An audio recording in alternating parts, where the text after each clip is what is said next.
નમસ્કાર વાલા વિદ્યાર્થી મિત્રો, સ્વાગત છે તમારું। આજે વાત કરીશું ધોરણ 8માં સામાજિક વિજ્ઞાનનો પાઠ નંબર 2 છે ભારતમાં બ્રિટિશ શાસન, જેના પાઠનું આપણે સ્વાધ્યાયનું સરળ સમજૂતી સાથે સોલ્યુશન આ વિડીયોમાં કરવાના છીએ। તો ચાલો વિદ્યાર્થી મિત્રો વિડીયોની શરૂઆત કરીએ। તેના પહેલાં તમે ખાસ ચેનલમાં નવા છો તો ચેનલને અવશ્ય સબસ્ક્રાઈબ કરી વિડીયોને લાઇક અને શેર કરવાનું પણ મિત્રો ન ભૂલતા। ધોરણ 8 સામાજિક વિજ્ઞાન પાઠ નંબર 2 ભારતમાં બ્રિટિશ શાસન, જેના સ્વાધ્યાયના પ્રશ્ન નંબર 1ની વાત કરીએ તો નીચેના પ્રશ્નોના જવાબ એક વાક્યમાં લખો। પહેલો પ્રશ્ન છે, મીર જાફરને હરાવીને અંગ્રેજો કોને બંગાળનો નવાબ બનાવ્યો? જવાબ આવશે, મીર જાફરને હરાવીને અંગ્રેજોએ મીર કાસિમને નવાબ બનાવ્યો। 2. ભારતમાં કયા ગવર્નરના સમયમાં કાયમી જમાબંધી દાખલ કરવામાં આવી? જવાબ, ભારતમાં કોર્નવાલિસ ગવર્નરના સમયમાં કાયમી જમાબંધી દાખલ કરવામાં આવી।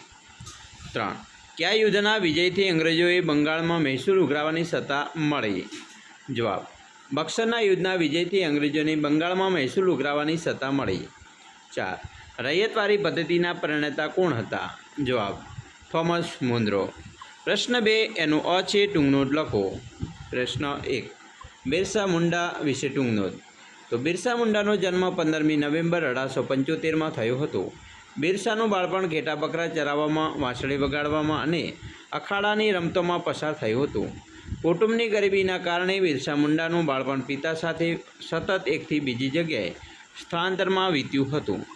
અંગ્રેજ સત્તાના હિમાયતી શાહુકાર, જાગીરદાર, જમીનદાર દ્વારા આદિવાસીઓનું શોષણ ચરમસીમામાં પર પહોંચી ગયું હતું, જે વાતની ઊંડી અસર બિરસા પર થઈ હતી, જેના વિરોધમાં ઈસવીસન 1895માં વ્યાપક આંદોલનો ગુલાલનું નેતૃત્વ બિરસા મુંડાએ લીધું હતું।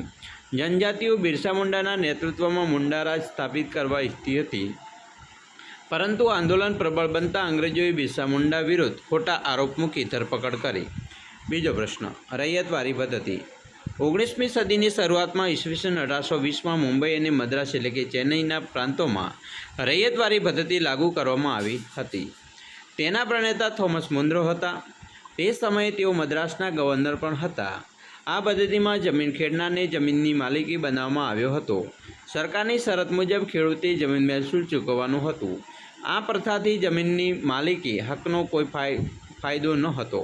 તેના કારણે આ મુજબ હતા, જેમાં 1, જમીનની વધારે પડતું મહેસૂલ, સરકાર ઈચ્છે ત્યારે જમીન મહેસૂલ વધારો કરવાનો હક ધરાવતી હતી।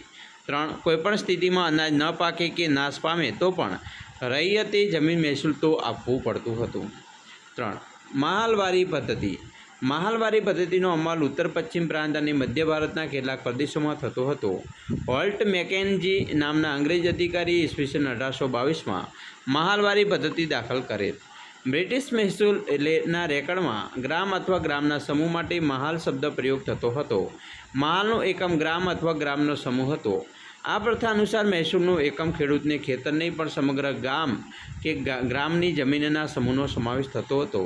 આ પદ્ધતિમાં ગામનું સર્વેક્ષણ કરી ખેતર અથવા ખેતરોના ઉત્પાદનની આવક વગેરે ધ્યાનમાં લઈ જમીન મહેસૂલ નક્કી કરવામાં આવતું। આથી આ પદ્ધતિ મહાલવારી પદ્ધતિ તરીકે ઓળખાઈ। જમીન મહેસૂલ વસૂલ કરવાની જવાબદારી ગામના મુખીને સોંપવામાં આવતી।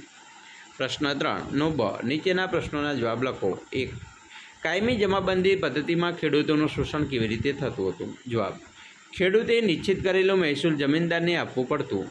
જમીનદાર તેના ઉપર જુલમ કરીને પણ મહેસૂલ વસૂલ કરતો। જમીનદારે દર વર્ષે નિશ્ચિત કરાર મુજબની રકમ સરકારમાં જમા કરાવવી પડતી।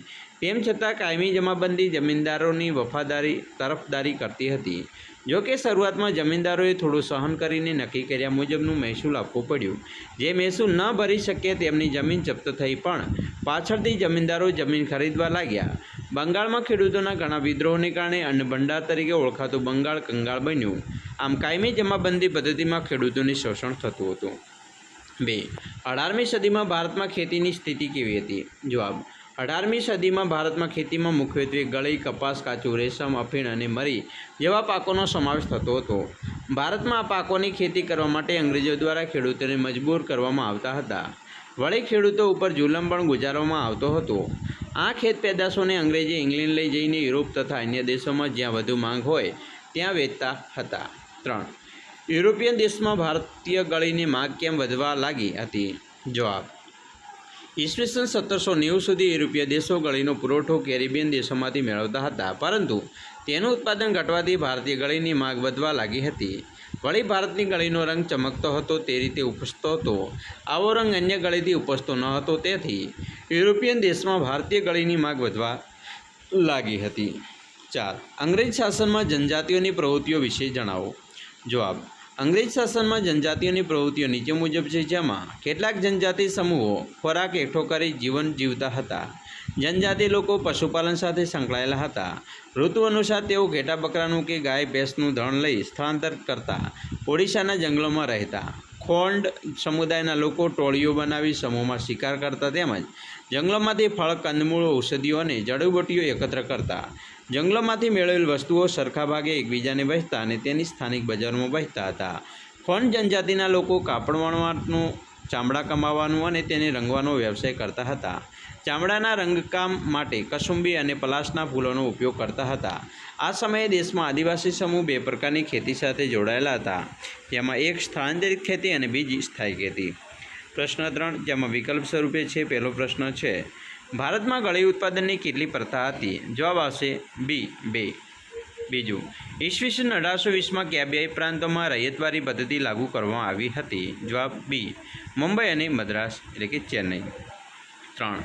ઝારખંડ રાજ્યમાં હજારીબાગ આસપાસ કયા આદિવાસીઓનો સમૂહ રહેતો હતો? જવાબ આવશે સી, સંતાલ. 4. આદિવાસીઓ કોના નેતૃત્વમાં મુંડારાજ સ્થાપિત કરવા ઈચ્છતા હતા? જવાબ આવશે એ, બિરસા મુંડા. તો વિદ્યાર્થી મિત્રો, આવી રીતે તમે પણ તમારા પાઠની અંદર જે સ્વાધ્યાય આપેલું છે તેનું સોલ્યુશન કરી શકો છો. આશા રાખીએ છીએ તમને આપણો વિડીયો ખૂબ જ ઉપયોગી નીવડશે, અને ખાસ વિડીયો ગમે હોય તો લાઇક, શેર અને સબસ્ક્રાઈબ કરવાનું પણ મિત્રો ન ભૂલતા.